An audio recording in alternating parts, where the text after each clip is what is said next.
We got a juicy video for you today, guys. This one is the 5 most loyal NFL fan bases and the 5 worst. Now, these are not my opinions. I'm just watching this video. I'm here to enjoy the video. Not my opinions. Don't come at me. Let's dive in. Faces are just some hurt people here. Hurt just people. a fact of life. Oh, this is beautiful. I hate Stephen A. That's Smith. how I want Cowboy fans to look. Look at them. Look at that. He makes me laugh sometimes, but I don't like him, honestly. I don't. I remember him appearing on the UFC. I was like, get this man off the UFC. Unfortunately for some NFL teams, not all fan bases are loyal. Let's call out the best and worst supporters in the NFL as we take a look at the 5 most loyal. Disclaimer, I'm also not the most loyal of NFL fans. With my football team, Manchester United, till I die, born and bred, Manchester United will always be Manchester United. You won't see me wearing another team's shirt.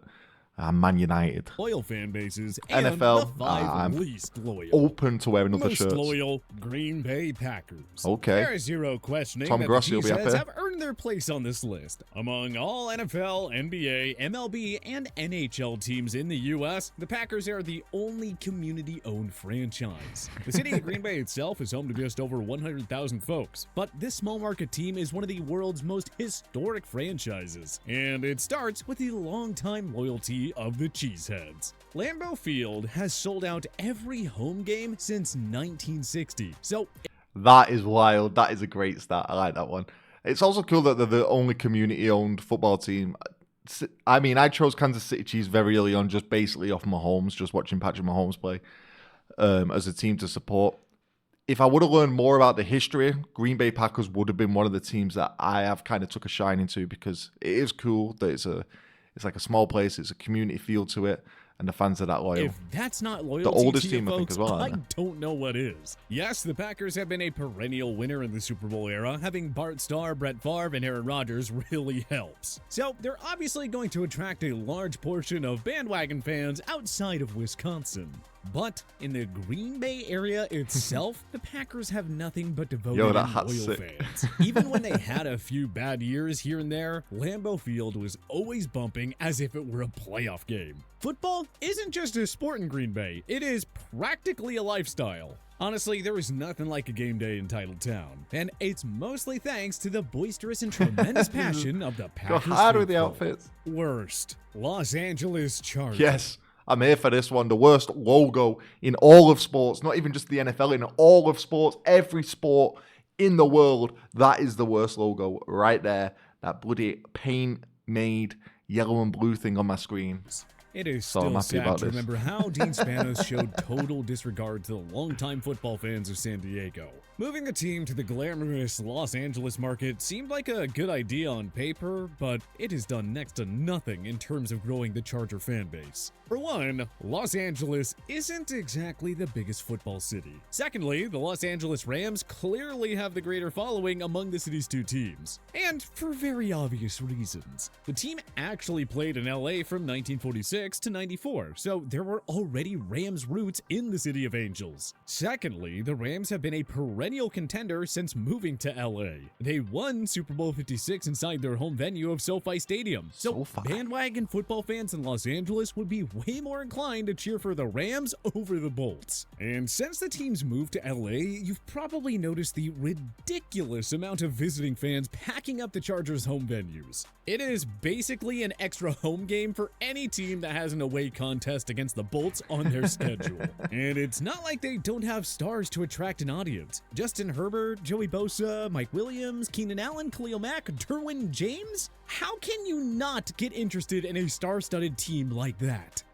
Most loyal Send the Chargers over to England. We'll take them. We'll refranchise them. The London Monarchs coming soon. Buffalo Bills. Okay. From These are ones I'd actually predict. I would have predicted Green Bay Packers, Buffalo Bills, Philadelphia Eagles. I'm going to predict are on there. I watched the film Invincible recently. Opened my eyes to the Philadelphia Eagles and like their kind of roots and how important it is to the city of Philadelphia, stuff like that. That was a cool film. 2000 to 2016, there were few, Papale. if any sports franchises that went through as much misery as the Buffalo Bills. Still going through Once it. a model organization that reached 4 straight Super Bowls from 1990 to 93, the Bills gradually sunk to the ocean of despair in the new millennium.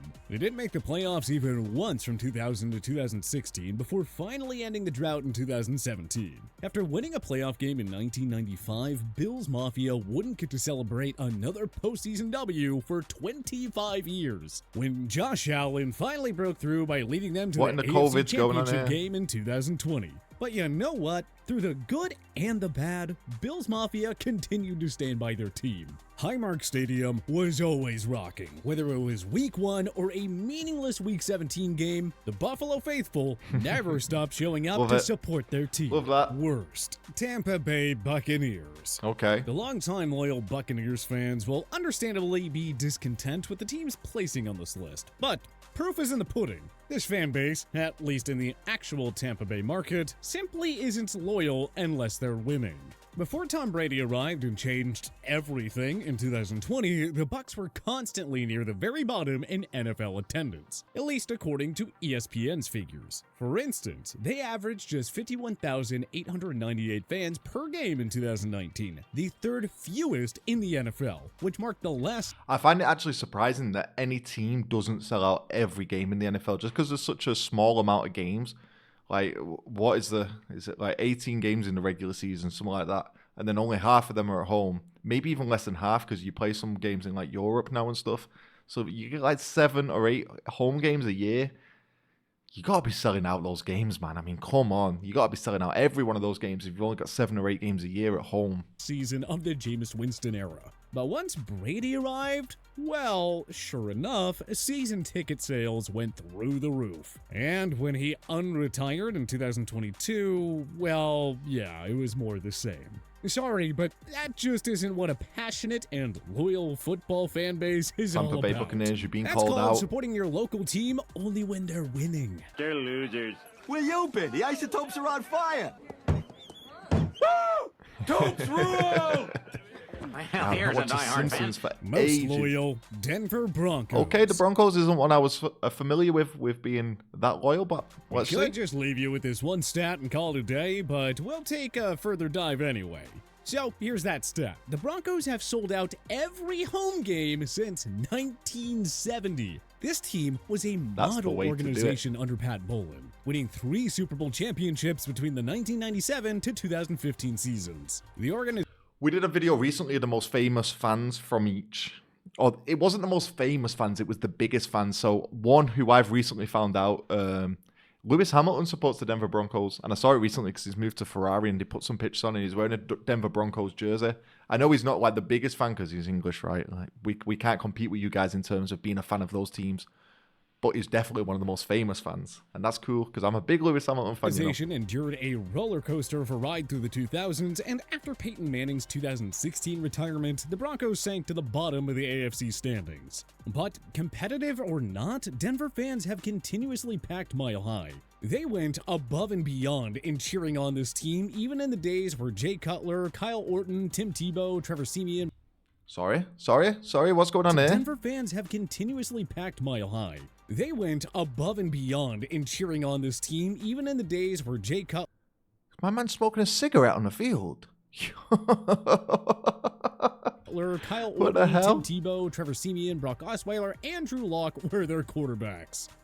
Worst, Washington Okay, Commanders. yeah, can we see feel that. kind of bad about placing the Commanders on this list because Dan Snyder single-handedly makes this franchise difficult to support. Even if you grew up I never hear supporting any this good team in things the about years Washington. before he took over as the owner. But we gotta be honest here, a large portion of sports teams don't exactly have great owners. You think most Dallas Cowboys fans love Jerry Jones? Manchester You United think hate the the New York Glazers. Yankees faithful are thrilled with Steinbrenner being considerably cheaper than his late father? It's it's possible to support your team while also disapproving of the owner. But attendance for the Washington NFL franchise has regressed rapidly over the years. And like the Chargers, you're seeing way too many Commanders home games that are being taken over by the away team's fans. Even for a can't-miss home game against Tom Brady's Buccaneers in 2021, the Commanders only had a reported attendance of 52,128. FedEx Field, by the way, has a capacity of 82,000. Jesus, Washington has actually finished dead last in attendance percentage in 2 of the last 3 seasons with fans. They were at the bottom of the NFL in 2018 Whoa. How can you be above 100% attendance? Kansas City Chiefs were above 100% attendance. How's that possible? People sitting on the roof. People sitting on the field. What's going on? The moral of the story is, just because you have a bad owner, it doesn't mean thousands and thousands of fans should suddenly give up on supporting their team. Most loyal, Steelers. Pittsburgh Steelers. The Steelers have been one of America's most successful franchises since the start of the Super Bowl era.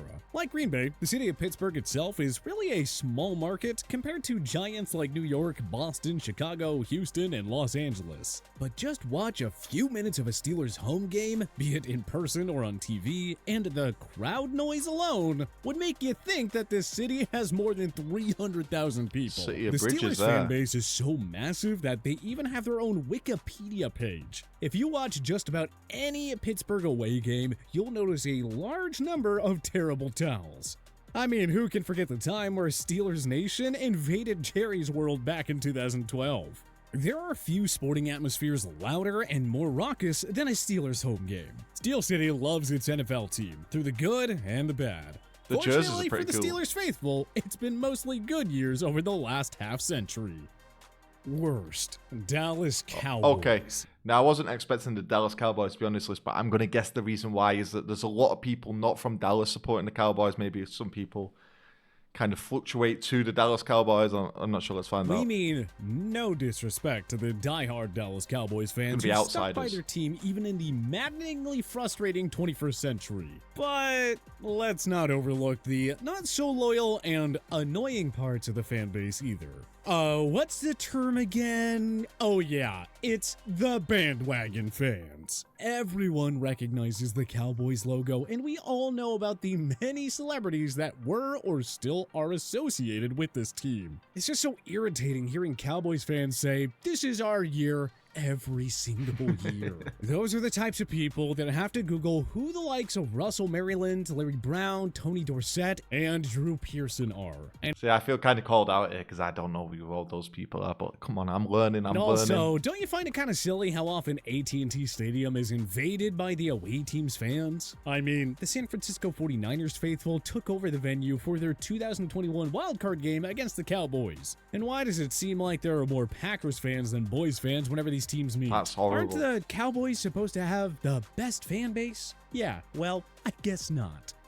Most loyal, Cleveland Browns. The Cleveland. Browns have been the epitome of everything that no football fan base wants. Bad ownership, horrid management, terrible coaching, woeful quarterback play, non-stop losing seasons, championship droughts, atrocious drafting, and so much Rebuilding more. since The Browns are by 1964. far America's saddest sports franchise. This team hasn't had anything major to celebrate since the end of the 80s. And yet, you will not find a more energetic and committed fan base than the Dog Pound. Cleveland fans were heartbroken when their franchise packed up and moved to Baltimore, where they became the Ravens. These loyal folks were rewarded in 1999, however, when the franchise was reactivated, or so they thought. From 1999 to 2021, the Browns only made the postseason twice, and they won just a single playoff game. Yet, the Dog Pound is always full of electrifying noise, even when it's a meaningless final game of the regular season for their club. There's just something special about the Browns fan base. It's like they've come to embrace the heartbreak, pain, and misery of being a Cleveland sports fan. At least the Worst, Cavaliers won. Jacksonville Jaguars. The Jaguars consistently rank near So the Jacksonville Jaguars, as you guys would say, we'd call it a Jaguar.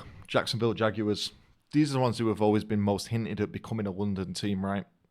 Jacksonville Jaguars. The bottom third in attendance. Well, except for the Jesus, 2017 season when they made a trip to the AFC Championship game. Otherwise, it's pretty easy to find empty seats at TIAA Bank Field. I'll go to a Jacksonville In fact, game. Jaguars Why not? owner Shad Khan should kindly thank all the visiting team's fans for helping to put butts in the seats. Because it is not all that rare for a Jaguars home game to look more like a road game for the AFC South basement dwellers. Why are the Jaguars assigned a game in Europe every year? Why are there never-ending rumors about them relocating to London? Well, because Duval County just generally does not care enough about football. Yes, the Jags have been constant losers since 2008, but just look at the Browns and Bills supporters. They've stood by their teams through the darkest of days. So it's not an excuse for Jaguars fans to just Bring bail them to whenever London. times We are need a tough. team. We get behind But our team. which NFL fan base do you think is the least loyal? Join us in the comment section. I don't know, but you guys can let me know down below in the comments which one do you think is the most loyal and which one do you think is the worst fan base in the NFL. Let me know. I reckon a lot of you guys would probably say the Kansas City Chiefs now will probably make this list, even though I'm a Kansas City Chiefs fan. I am pretty much a bandwagon fan like this guy described, but you know, I take it on my chin. I'm learning as we go along. Guys, if you did like the video, please do subscribe to the channel. I am still trying to respond to your guys' comments, but I am currently away, so it's kind of like intermittent. Sometimes I'll log on and have a little look, but I don't have my laptop with me, just my phone, so there we go. But yeah, show some love, subscribe, leave a comment down below, and I'll catch you in the next one. Take it easy. Peace.